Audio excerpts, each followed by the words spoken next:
प्रधानमंत्री नरेंद्र मोदी ने video conferencing के माध्यम से तेल और गैस क्षेत्र के मुख्य कार्यकारी अधिकारियों के साथ किया संवाद। देश 100 करोड़ टीकाकरण लक्ष्य के करीब। झारखंड के कई जिलों के ग्रामीण क्षेत्रों में टीकाकरण को लेकर लोगों में दिखा उत्साह। रांची दौरे के क्रम में NHA के CEO डॉक्टर RS शर्मा ने कहा, आयुष्मान भारत योजना के तहत सुविधाएं मुहैया कराने के लिए रांची का मॉडल देश भर में होगा लागू। और सिमडेगा में 11वीं हॉकी इंडिया जूनियर महिला चैंपियनशिप का आज से आगाज। मुख्यमंत्री हेमंत सोरेन ने किया प्रतियोगिता का उद्घाटन।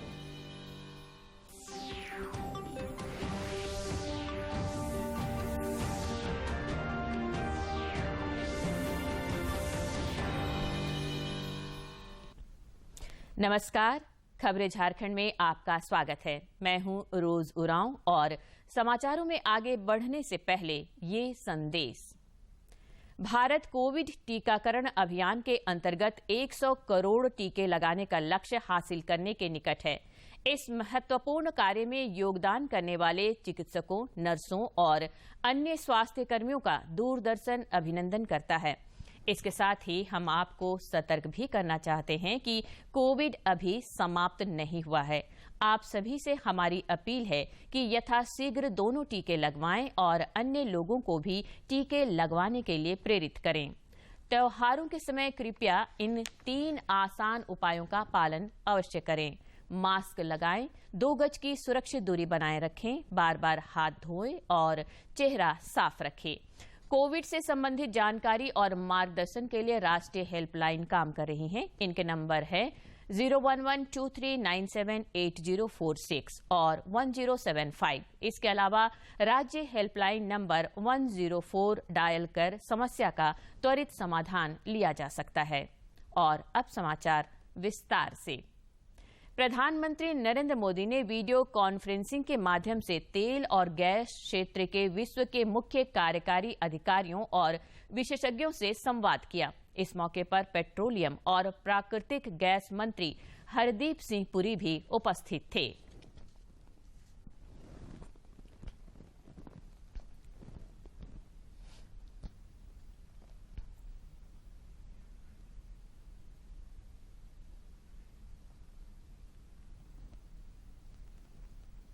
प्रधानमंत्री नरेंद्र मोदी ने कहा है कि भारत बौद्ध दर्शन का केंद्र है। उन्होंने कहा कि कुशीनगर अंतर्राष्ट्रीय हवाई अड्डे का उद्घाटन महात्मा बुद्ध को श्रद्धांजलि है। प्रधानमंत्री ने आज उत्तर प्रदेश में कुशीनगर अंतर्राष्ट्रीय हवाई अड्डे का उद्घाटन करते हुए कहा कि धार्मिक नगरी कुशीनगर अब दुनिया से जुड़ गया है।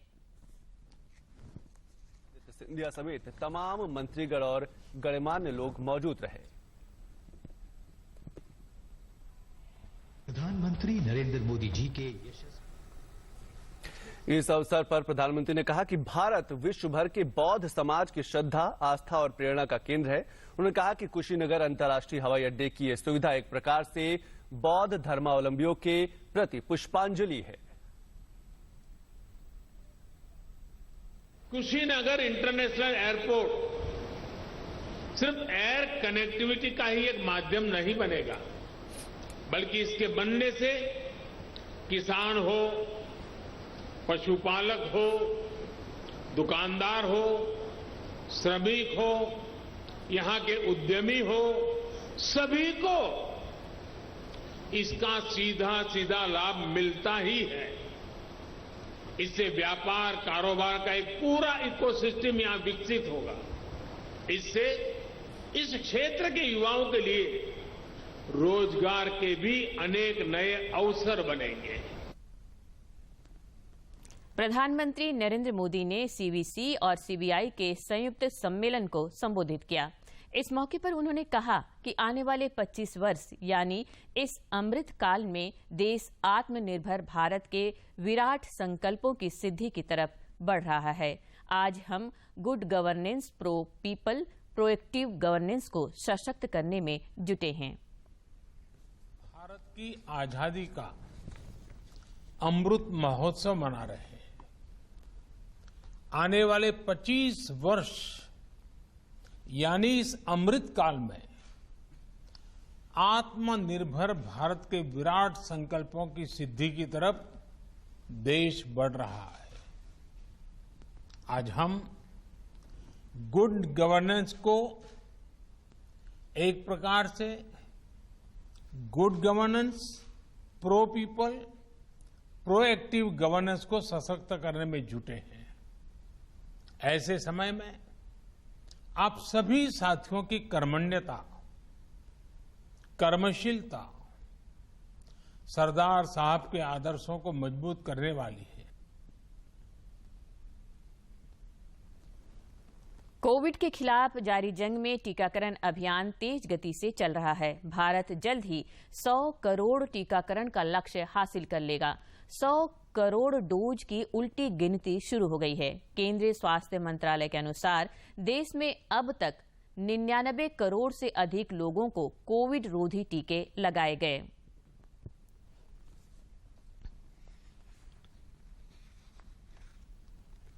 इधर झारखंड में भी टीकाकरण की रफ्तार बढ़ाने को लेकर लक्ष्य निर्धारित किए जा रहे हैं।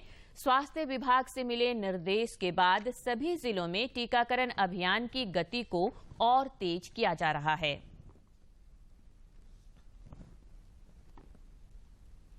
वैश्विक महामारी कोरोना को मात देने के लिए सभी वर्गों में काफी उत्सुकता देखी जा रही है। राजधानी रांची स्थित कोविड टीकाकरण केंद्र पर आज 18 वर्ष से अधिक आयु वर्ग के बड़ी संख्या में लोगों ने पहला और दूसरा डोज लगवाया। इस मौके पर युवाओं ने कहा कि 18 वर्ष से अधिक आयु वर्ग के सभी लोगों को कोरोना रोधी टीका लगवाना चाहिए।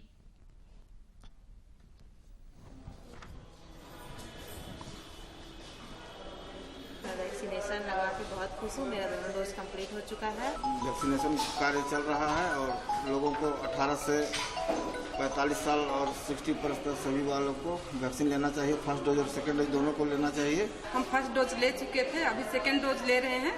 लिए ऐसा कोई घबराने की बात नहीं है, सबको लेना चाहिए।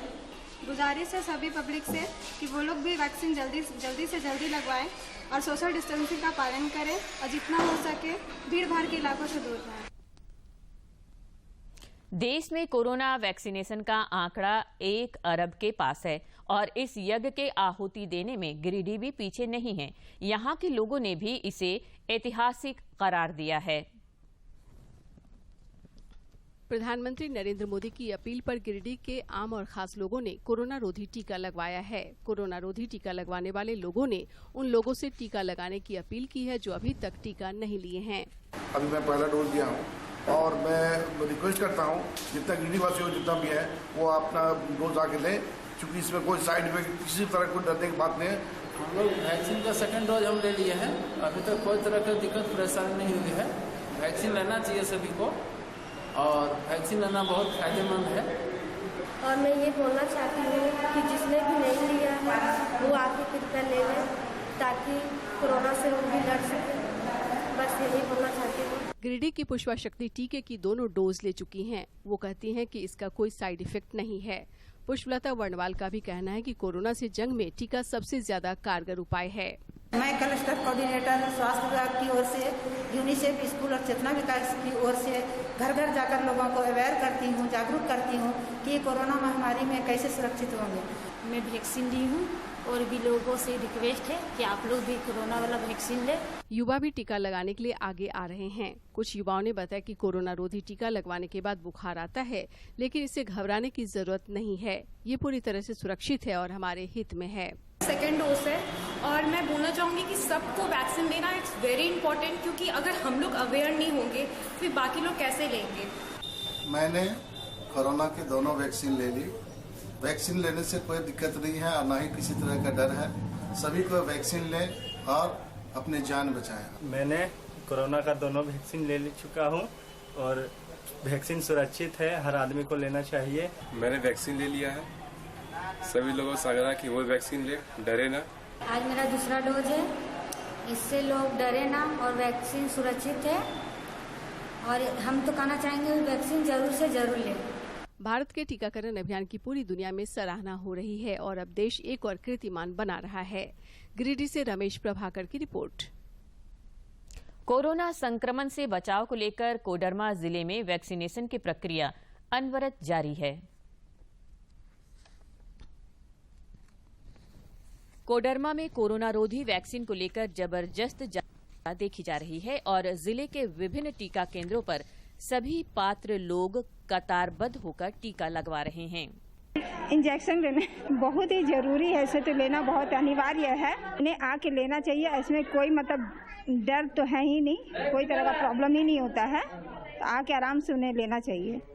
निःशुल्क टीकाकरण अभियान के लिए सभी लाभार्थी केंद्र सरकार की जमकर सराहना भी कर रहे हैं, साथ ही लोगों से वैक्सीन लेने की अपील भी कर रहे हैं ताकि देश को कोरोना से मुक्ति मिल सके। हाँ, वैक्सीनेशन का ही प्रभाव है और जितनी तेजी से यहाँ वैक्सीनेशन लगाया गया है देश में, उसका ही प्रभाव होगा। तीसरी लहर के आने की संभावना अब नहीं लग रही है। 100 करोड़ की आबादी के लगभग वैक्सीनेशन हो चुका है, कुछ बचे हैं जिन्हें भी जल्द से जल्द वैक्सीनेशन लगा लेना चाहिए। सबसे पहले तीसरी लहर को रोकने के लिए ये वैक्सीनेशन ज़्यादा से ज़्यादा लोग लें, इसी में तीसरी लहर रुक सकता है। कोडरमा जिले में सामूहिक प्रयास से अब तक तकरीबन 5 लाख लोगों को टीकाकरण से आच्छादित किया जा चुका है और यह संख्या हर रोज बढ़ रही है। अभी तक फर्स्ट और सेकेंड डोज दोनों मिलाकर लगभग 4,80,000 लोगों को वैक्सीनेशन हम लोग दे चुके हैं, जिसमें से 1,23,000 ऐसे व्यक्ति हैं जिनको दोनों डोज दिया जा चुका है और ये बहुत अच्छी पहल है। सरकार की तरफ से हम लोगों ने भी काफ़ी प्रयास किया है कि ज़्यादा से ज़्यादा लोगों को जितना जल्द हो वैक्सीनेट कर सकें। कोडरमा में आधी से ज्यादा आबादी टीकाकरण से आच्छादित हो चुकी है और यही कारण है जिला में अब कोरोना का ना तो कोई एक्टिव केस है और ना ही कोई संक्रमित मरीज है। कोडरमा से गजेंद्र की रिपोर्ट। कोरोना संक्रमण के खतरों को कम करने के वास्ते पूर्वी सिंहभूम जिले में मिशन मोड पर टीकाकरण अभियान जारी है। खतरनाक कोरोना वायरस को मात देने के लिए पूर्वी सिंहभूम जिले के निर्धारित केंद्रों पर सभी पात्र लोग हर रोज टीका लगवाने पहुंच रहे हैं। और हमारे बच्चों के लिए भी वैक्सीन आ चुकी है, तो ये तो सबसे बड़े गर्व की बात है और मैं आदरणीय प्रधानमंत्री जी का धन्यवाद देना चाहती हूँ कि उनके अच्छे पहल की वजह से आज हम लोग कोरोना का टीका सबको दे पा रहे हैं। जिले में टीकाकरण अभियान को लेकर समाज का हर तबका बेहद जागरूक दिख रहा है और वैक्सीन लगवाकर सभी जिम्मेदार नागरिक होने का परिचय दे रहे हैं। कोरोना से लड़ने के लिए हम लोग मास्क का और सोशल डिस्टेंसिंग का पालन कर रहे हैं और वैक्सीन आज हमारे देश में बड़ी खुशी की बात है कि 100 करोड़ आदमियों को वैक्सीन हो चुका होगा या हो रहा है। यह हमारे देश के प्रधानमंत्री जी का बहुत बड़ा योगदान है। टीकाकरण अभियान को सफल बनाने में ANM और अन्य स्वास्थ्य कर्मी भी महत्वपूर्ण योगदान दे रहे हैं, साथ ही लोगों को कोरोना से बचाव के लिए जागरूक भी कर रहे हैं। करोड़ पूरा हो रहा है, इतना बड़ा आबादी में इतना हो गया वैक्सीनेशन, तो अब तो बच्चे लोगों का भी टीका आ गया है। अब 100% हो जाएगा, कुछ दिन में हम लोग कोविड फ्री हो जाएंगे। पूर्वी सिंहभूम जिला में टीकाकरण अभियान तथा सामूहिक प्रयास से कोरोना मामलों पर ब्रेक लगता दिख रहा है और सक्रिय मामले भी लगातार घट रहे हैं। जमशेदपुर से डॉक्टर राजेश कुमार लालदास की रिपोर्ट। उधर रामगढ़ में भी कोविड टीकाकरण को लेकर कई स्थानों पर विशेष कैंप लगाए गए। कैंप में आए युवाओं में टीकाकरण को लेकर काफी उत्साह देखा गया। युवाओं का मानना था कि 100 करोड़ वैक्सीनेशन का साक्षी बनने का सौभाग्य उन्हें मिल रहा है। युवाओं ने प्रधानमंत्री के प्रति आभार प्रकट करते हुए कहा कि देश के यशस्वी प्रधानमंत्री के कारण कोरोना की जंग लड़ने में हम कामयाब रहे हैं।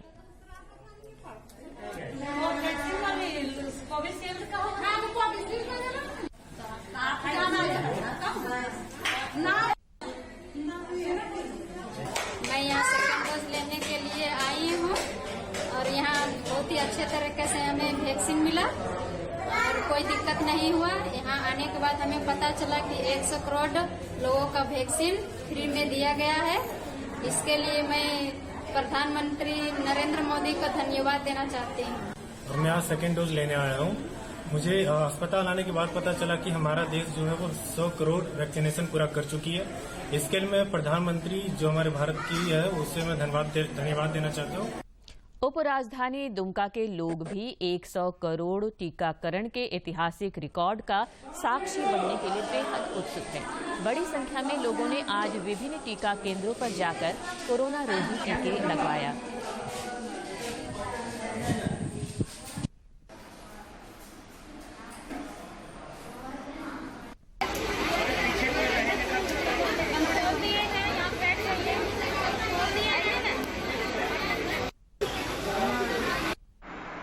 आज भारत में टीकाकरण का 100 करोड़ पूरा हो रहा है और इसमें सरकार का बहुत अच्छा योगदान रहा है। भारत ने कोरोना टीकाकरण में अच्छा प्रदर्शन किया। आज भारत अपने 100 करोड़ के लक्ष्य को 100 करोड़ को पार कर रहा है और 135 करोड़ में से 100 करोड़ तक पहुंच जाना इतने कम समय में बहुत बड़ी बात है। मुझे बहुत खुशी इस बात के लिए है कि भारत में 100 करोड़ से अधिक लोगों ने कोरोना का वैक्सीन लिया है और जो जानकारी मुझे मिली है ये सही में पूरी दुनिया के लिए एक अलग पहचान भारत ने फिर से अपना बनाया है। देश में पिछले 24 घंटे के दौरान कोरोना वायरस के 14,623 नए मामले सामने आए हैं, जबकि 19,446 लोग स्वस्थ हुए हैं। केंद्रीय स्वास्थ्य मंत्रालय के अनुसार कोविड के 1,78,098 मामले सक्रिय हैं और अब तक 3,34,78,247 लोग कोरोना को मात देने में सफलता हासिल की है। इधर झारखंड में पिछले 24 घंटे के दौरान 17 नए मरीजों की पहचान की गई है, जिनमें रांची के 11 मरीज शामिल हैं। स्वास्थ्य विभाग की ओर से जारी ताजा आंकड़े के अनुसार राज्य में कोविड के 128 मामले सक्रिय हैं, वहीं 3,43,198 लोग कोविड को मात देने में सफलता हासिल की है। राष्ट्रीय स्वास्थ्य प्राधिकरण के मुख्य कार्यकारी अधिकारी आर शर्मा ने आज राजधानी रांची स्थित सदर अस्पताल परिसर का दौरा किया और स्वास्थ्य कर्मियों की हौसला अफजाई की। इस मौके पर श्री शर्मा ने सदर अस्पताल के चिकित्सकों और स्वास्थ्य कर्मियों द्वारा कोरोना काल के दौरान बेहतर कार्य किए जाने की प्रशंसा की। उन्होंने प्रधानमंत्री जन आरोग्य योजना आयुष्मान भारत के कार्यों की समीक्षा की और जरूरतमंद लोगों को योजना का लाभ सही तरीके से मिले, इसके लिए अधिकारियों को आवश्यक दिशा निर्देश दिए।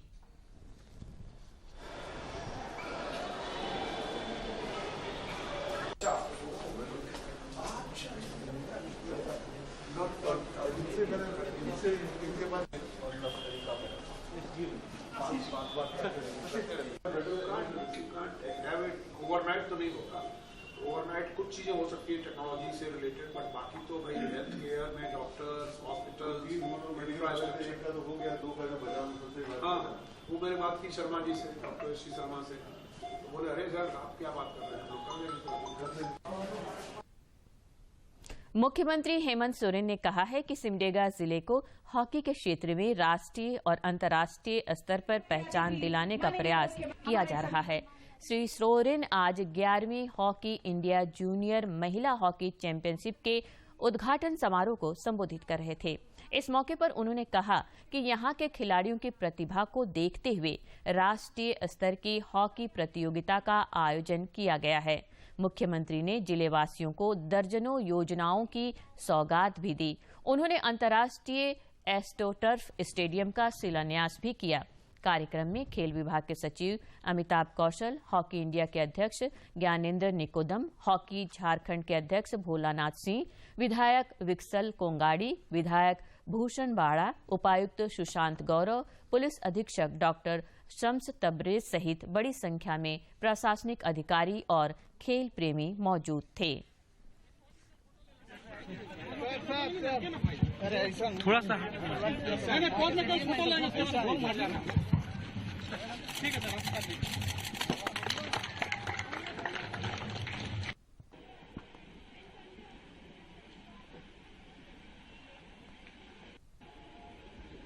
ये टूर्नामेंट आने वाले 10 दिनों के लिए पूरे जिले में उत्साह और राज्य भर के खिलाड़ियों के लिए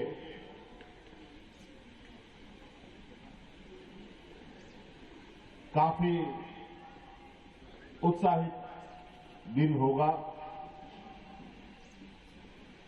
और दूसरी तरफ राज्य स्तर पर गठित स्वीप कोर कमेटी के मुख्य निर्वाचन पदाधिकारी के रवि कुमार की अध्यक्षता में आज एक महत्वपूर्ण बैठक हुई। बैठक में मतदाता सूची के विशेष संक्षिप्त पुनरीक्षण कार्यक्रम को लेकर लोगों में जागरूकता फैलाने के मकसद से विभिन्न पहलुओं पर चर्चा हुई। राज्य भर में 1 नवंबर से 30 नवंबर तक नए मतदाताओं का नाम जोड़ने और गड़बड़ियों को दूर करने के लिए विशेष अभियान चलाया जाएगा। उसमें एक वोटर का वो एक 22 में किसके एलिजिबल होंगे उनका सबका एनरोल करना है। हेल्दी रोल होगा, हेल्दी पोल होगा, इसलिए एक वोटर भी छूटना नहीं चाहिए। सबका एनरोल करने के लिए हम लोग को प्रयास करें। भाजपा विधायक दल के नेता और राज्य के प्रथम मुख्यमंत्री बाबूलाल मरांडी ने नई दिल्ली में रेल मंत्री अश्विनी वैष्णव से मुलाकात की। इस मौके पर श्री मरांडी ने झारखंड में रेलवे के विभिन्न प्रोजेक्टों की प्रगति पर चर्चा की और राज्य में रेल सुविधाओं के विस्तार की मांग की। भाजपा के राष्ट्रीय उपाध्यक्ष और राज्य के पूर्व मुख्यमंत्री रघुवर दास ने कहा कि राज्य सरकार आदिवासी और मूलवासी के नाम पर सत्ता में आने के बाद उनकी समस्याओं की अनदेखी कर रही है। श्री दास आज 24वें दिन से आंदोलन कर रहे सहायक पुलिसकर्मियों से रांची के मोरहाबादी मैदान में मुलाकात की और उनकी समस्याओं से रूबरू हुए। श्री दास ने सरकार से मांग करते हुए कहा कि उच्च स्तरीय बैठक कर पुलिसकर्मियों की समस्याओं पर निर्णय लेकर अविलंब नियुक्ति प्रक्रिया शुरू की जाए। हमारी सरकार बनी नहीं, सरकार माननीय हेमंत सोरेन जी के नेतृत्व में गठबंधन की सरकार बनी। तो मैं माननीय मुख्यमंत्री जी से अपील करना चाहता हूँ और सलाह भी देना चाहता हूँ कि आप अविलंब ये जो उग्रवाद को समाप्त करने में जो सहायक पुलिसों की बड़ी भूमिका थी और इस सहायक पुलिस में वैसे क्षेत्र से हमारे श्रम नियोजन एवं कौशल विकास मंत्री सत्यानंद भोक्ता से आज रांची में चतरा नगर के वार्ड पार्षदों ने मुलाकात की। इस मौके पर पार्षदों ने चतरा नगर पालिका क्षेत्र की विभिन्न समस्याओं से उन्हें अवगत कराया और समस्याओं से संबंधित मांग पत्र सौंपा। मंत्री सत्यानंद भोक्ता ने पार्षदों को हर संभव सहयोग का भरोसा दिलाया। आजादी के अमृत महोत्सव और आत्मनिर्भर भारत कार्यक्रम के अंतर्गत आज जमशेदपुर के साकची स्थित रविंद्र भवन के सभागार में बैंक ऑफ इंडिया के द्वारा क्रेडिट आउटरीच कैंपेन का आयोजन किया गया।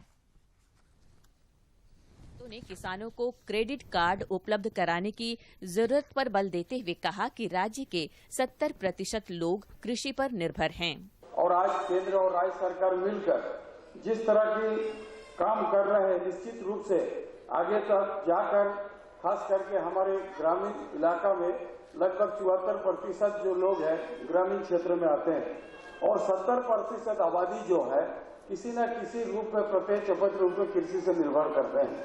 उपायुक्त सूरज कुमार ने कहा कि केंद्र सरकार के कल्याणकारी योजनाओं का लाभ जरूरतमंद लोगों तक पहुंचाने के लिए जिला प्रशासन प्रतिबद्ध है।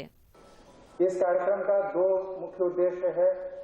पहला कि हम लोग समस्त लोगों को जो ऋण है, जो बैंक की डिफरेंट स्कीम्स हैं जो कि सरकार के द्वारा चलाई जा रही है, जो बैंकों के मार्फत से पहुंचाई जाती है, उसकी जानकारी लोगों तक दें, जन जागरूकता अभियान चलाएं और उसके बाद फिर ये लाभ लोगों तक पहुंचाने का काम करें। क्रेडिट आउटरीच कैंपेन के माध्यम से किसानों को केंद्र और राज्य सरकार के कल्याणकारी योजनाओं की जानकारी दी गई। जमशेदपुर से राजेश लालदास की रिपोर्ट। रांची के विधायक और पूर्व नगर विकास मंत्री सीपी सिंह से किशोरगंज निवासी दिव्यांग राजू साव ने मुलाकात की और दिव्यांग पेंशन दिलाने का आग्रह किया। एक जनप्रतिनिधि की मर्यादा निभाते हुए उन्होंने त्वरित कार्रवाई के लिए इस आवेदन को अधिकारियों को अग्रसारित भी कर दिया। इसके लिए दिव्यांग राजू ने विधायक का आभार व्यक्त किया।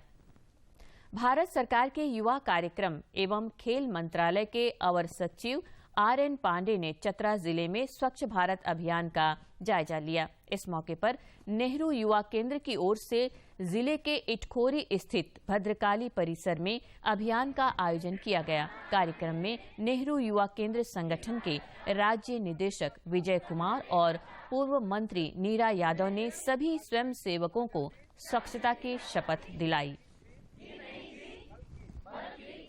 प्रधानमंत्री नरेंद्र मोदी 24 अक्टूबर को आकाशवाणी पर मन की बात कार्यक्रम में देश विदेश के लोगों के साथ अपने विचार साझा करेंगे। आम लोग 22 अक्टूबर तक इस कार्यक्रम से जुड़े सुझाव रिकॉर्ड करा सकते हैं।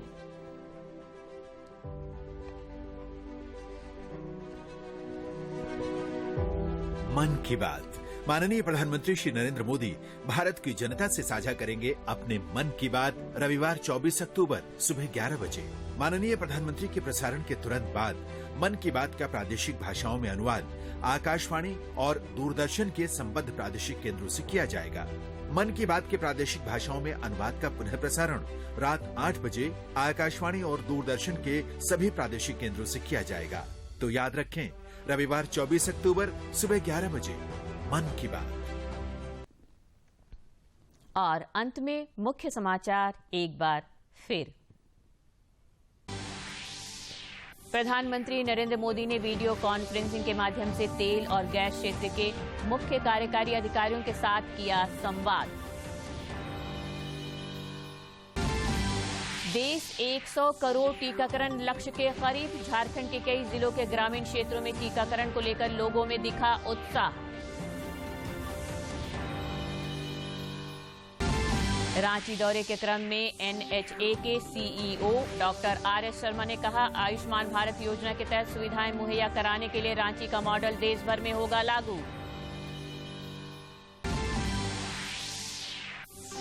और सिमडेगा में 11वीं हॉकी इंडिया जूनियर महिला चैंपियनशिप का आज से आगाज। मुख्यमंत्री हेमंत सोरेन ने किया प्रतियोगिता का उद्घाटन।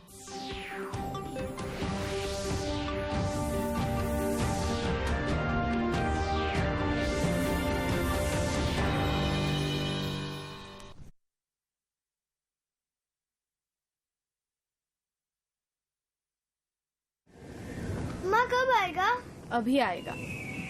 अरे बोलो ना माँ, कब आएगा? बोला ना, अभी आ जाएगा। ये ले, आ गया कुआं। अरे कुआं नहीं माँ, हमारे घर नल से जल कब आएगा? नल से जल? अरे गुड्डी, बहुत जल्दी आएगा पानी। जल जीवन मिशन आ चुका है। हम 1 कदम उठाएंगे तो सरकार 10 कदम उठाएगी। सच? तुम्हारे मुंह में घी शक्कर। घी शक्कर नहीं माँ, स्वच्छ जल। 2024 तक देश के सभी 19 करोड़ घरों में पहुंचेगा पीने का साफ पानी।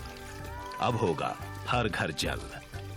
जल जीवन मिशन, जल शक्ति मंत्रालय, भारत सरकार। आज बहू ने मुझे मेरा नाम लिखना सिखा दिया। हाँ। ले, आज इसी खुशी में मुंह मीठा कर ले। तो तू अभी दादी नहीं बनने वाली? अरे इतनी जल्दी क्या है, बहू 20 साल की हो जाए वो खुशखबरी भी सुना देंगे। क्यों बहू? आज बेटे बहू के साथ खुशियाँ मनाओ। बहू 20 की हो जाए उसके बाद ही खुशखबरी सुनाओ, क्योंकि 20 साल की उम्र के बाद ही बहू शरीर और दिमाग से माँ बनने के लिए तैयार होगी।